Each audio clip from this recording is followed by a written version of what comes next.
প্রতি মিনিটে মিনিটে না, প্রতি সেকেন্ডে সেকেন্ডে প্লেনের টিকিট দিচ্ছে। এখন না তখন, তখন না এখন। আমার কাছ থেকে 6 লাখ বলে নিছে স্যার, যেটা সত্যি আমি সেটাই বলবো। এজেন্সির নাম হচ্ছে আবু, বাড়ি নারায়ণগঞ্জ, 2500 থানা। গ্রিনল্যান্ড ওভারসিজ, এটা হচ্ছে আমরা যেখানে ফিঙ্গার করছি, আর ওর মেন অফিসটা হচ্ছে নারায়ণগঞ্জ।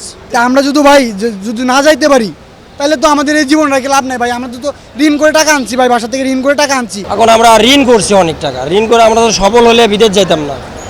আর বিদেশ যাচ্ছি খুব আশা নিয়ে, কিছু টাকার জন্যে খাইটবো, পরিবার থুয়ে আমরা বিদেশে যাচ্ছি খুব কষ্ট করে। বিদায় নিতে লাগে আপনি বিদেশ যান, বিদায় নিতে লাগলে বুকের মধ্যে কিন্তু কষ্ট হয়। বিষয় হয়েছে আমরা মালয়েশিয়াতে যাব, কোম্পানি ভিসা। আমাদের এজেন্সি প্রতি মিনিটে মিনিটে না, প্রতি সেকেন্ডে সেকেন্ডে প্লেনের টিকিট দিচ্ছে। এখন না তখন, তখন না এখন।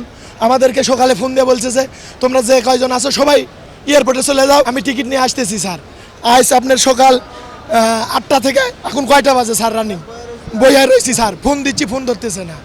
ফোন দিচ্ছি, ফোন কেটে দিচ্ছে স্যার, কোনো রেসপন্স নাই স্যার। ফোন দিচ্ছি, ফোন অফ স্যার।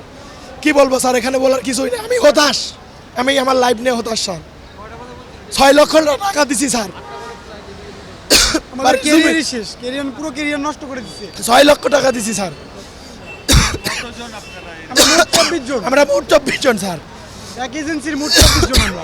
বলতেছে যে টিকিটের দাম বাড়ছে, সেই জায়গায় 1.5 লক্ষ টাকা নাকি টিকিটের দাম হয়েছে, সেই জায়গায় আমাদেরকে 40,000 টাকা বেশি নিছে স্যার। চুক্তিনামার চেয়েও 40,000 টাকা বেশি নিছে।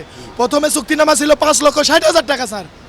পরে আবার এই টিকিটের দাম বাড়ছে, সিন্ডিকেট হয়েছে, এই সেই বলে 6 লক্ষ টাকা নিছে স্যার। আমার কাছ থেকে 6 লাখ বলে নিছে স্যার, যেটা সত্যি আমি সেটাই বলবো। এজেন্সির নাম হচ্ছে আবু, বাড়ি নারায়ণগঞ্জ, 2500 থানা।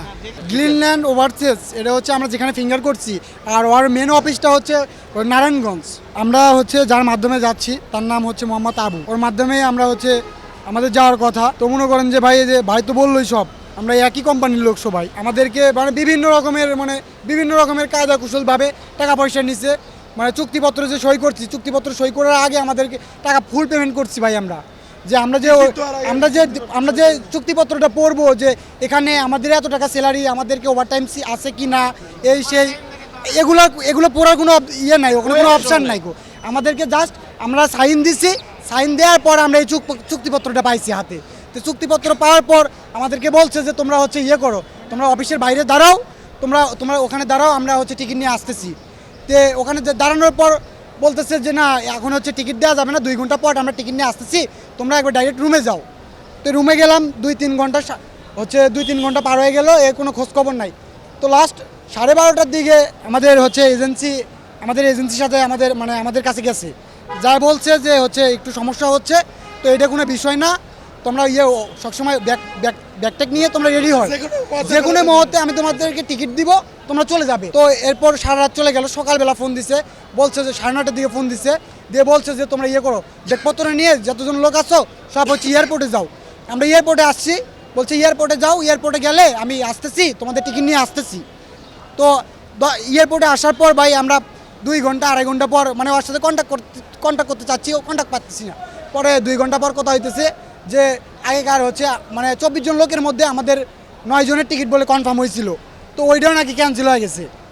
তো ওইটা ক্যান্সেল হয়ে যাওয়ার পর হচ্ছে বিকেল 5টায় একটা আছে, স্পেশালি বলে একটা ফ্লাইট আছে। তো এখানে আমাদেরকে সবার হচ্ছে আর কি যাওয়ার টিকিটটা দিবে এখানে। তো এই বলে ও ফোন কাইটে দিছে। পরে দেওয়ার পর এই হচ্ছে 12:30টায় একটার দিকে ওর টোটালি ফোনই হওয়ার পর ভাই ওর সাথে কোনো কন্ট্যাক্ট করতে পারতেছি না আমরা। তাহলে ভাই আমাদের এই কন্ট্যাক্ট করতে পারতেছি না, এই যে এই এখন না সে এখন এই সে, আমরা ভাই আমাদের পুরো কেরিয়ার নষ্ট ভাই। আমরা তো আজকে এই 31 তারিখ, আজকে রাত 12টার মধ্যে যদি না যেতে পারি, তাহলে তো আমরা আর মালয়েশিয়া যেতে পারবো না ভাই। তাহলে যে এতগুলো টাকা দিচ্ছি ভাই, ঋণ টিন করে না, এতগুলো টাকা দিচ্ছি, টিকিট পাই নাই, জমি বিক্রি করছি ভাই। আমরা যদি না যাইতে পারি, তাহলে তো আমাদের এই জীবন রেখে লাভ নেই ভাই। আমরা তো ঋণ করে টাকা আনছি ভাই, বাসা থেকে ঋণ করে টাকা আনছি, এই টাকার জন্যই ভাই দেশের বাইরে যাইতেছি। হ্যাঁ, সব কোম্পানি, একই এজেন্সি, একই কোম্পানি, সবাইকে একই ডেট দিছে, কিন্তু কথার কাজে মিল নাই ভাই, কোনো মিল নাই ভাই। কাজ সব ওকে হওয়ার পর, আমার সব কিছু হওয়ার পর, ফিঙ্গার যাবতীয় যায় ডিটেলস করার পর, এই করো ঢাকায় আসো, আমার তাহলে টিকিটটা দেন। আমরা ওখান থেকে বললাম টিকিট তো আগে কনফার্ম করে দেন, করছে না তোমরা ঢাকায় আসো, ওটি আমরা 2 দিনের মধ্যে টিকিট করে ফেলাবো। আমরা ঢাকায় চলে আসছি, সব বিদায় নিয়ে পরিবার থেকে আমরা আসছি 3 দিন হচ্ছে, কত আসার পর আমাকে করছে কাল দিব, পরশু দিব, 30 তারিখে দিব, 31 তারিখে সকালে দিব, এই 21 তারিখে সকালে দিব। তারপরে করছে যে না হয় নাই, 11 জনের হয়েছে, ওটাও ক্যান্সেল করে আবার বাদ বাকি একসাথে করব।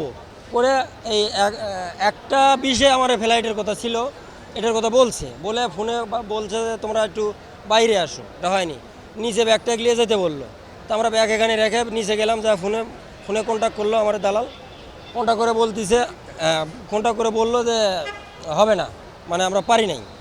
তো পারেন নাই, তাহলে কী করবো? করছে তোমরা হোটেলে চলে যাও, আজকে থাকো, আমরা বিকেল 5টায় তোমার আমরা ডিটেলস জানাবো যে কি হবে। এখন আমরা ঋণ করছি অনেক টাকা, ঋণ করে আমরা তো সফল হলে বিদেশ যাইতাম না, আর বিদেশ যাচ্ছি খুব আশা নিয়ে, কিছু টাকার জন্যে খাইটবো, পরিবার থুয়ে আমরা বিদেশে যাচ্ছি খুব কষ্ট করে। বিদায় নিতে লেগে আপনি বিদেশ যান, বিদায় নিতে লাগলে বুকের মধ্যে কিন্তু কষ্ট হয়, সে কষ্ট বেদনা রেখে এখানে আসছি।